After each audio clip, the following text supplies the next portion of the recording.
Last week, we reminded you of the 3 priorities that the COVID-19 task force adopted in May of this year, and we updated you on the second priority: expand and improve the use of technology to communicate our mission of bringing Christ to the community and the community to Christ. Today, we want to share progress we've made on our third priority: be a valued community partner. You would think that since community is our first name, it would be easy to define what it means to be a valued community partner. But it did take some thought and discussion to really define what that would look like. Is a community solely based on seeing one another, or does it function to serve one another, to put another first? There's an opportunity in this pandemic for our community to grow into a dynamic, loving group of people, because COVID-19 reminds us that we cannot function alone. If we look at each word in that short but powerful priority statement, we see that valued means useful or important. Community means a group of people living nearby. And partner means a person with whom one shares a relationship. So we want to be useful and important to a group of people in our area with whom we would like to share a relationship. We think we have some great examples of that. The first one is Wooden Ladder Preschool, which serves over 100 children in our community. The task force, Wooden Ladder board, and teachers worked tirelessly to develop a plan to reopen the school in a safe and responsible way. The children, parents, teachers, and staff had been adhering to the guidelines we established so that we are able to offer a highly valued program to the community. Friday night Vespers on the lawn was a visible way to demonstrate that we are still here and serving believers. We often saw community members walking by and stopping to listen to the music and the devotions.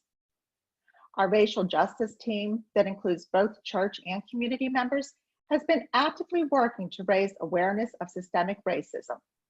The team is offering opportunities to engage people in a number of ways: studying a book on systemic racism, conducting voter registration, creating scripturally based lawn signs to show what we believe, and working together with Triumph Church on joint activities.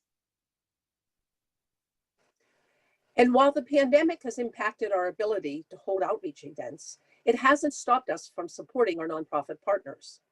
Instead of the backpack drive this year, we held 2 drives, both socially distanced, to collect school supplies for North Hills Community Outreach and Second UP Church.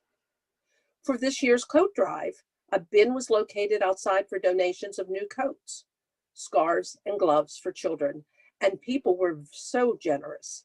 Groups within our church continue to deliver a monthly meal to the Pleasant Valley Men's Shelter, even though we aren't able to serve it to the residents. A small group spent a morning packing clothes at World Vision this summer while wearing masks and remaining socially distanced. And our Masketeers made and delivered over 1,000 masks to local organizations and churches. Our church has also supported organizations financially to ensure that families have much needed food. And as we said last week, our website is the virtual front door to the church, where we can make our resources available to everyone. We will continue to look for ways to reach the community online with our message and look forward to the day when we are able to do that in person. So we continue to be aware of our responsibility to take care of our community as well as our congregation. During this pandemic, it would be easy to get so wrapped up in our own lives that we don't take time to remember that we are part of a whole. But we are our best selves when we are experiencing life's highs and lows with others. In Paul's letter to the Corinthians, he said, "So that there may be no division in the body, but that its parts shall have equal care for one another.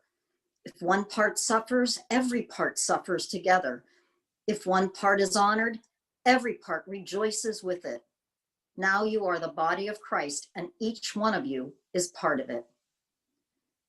So friends, if you want to be a follower of Christ, be one every day in all your communities.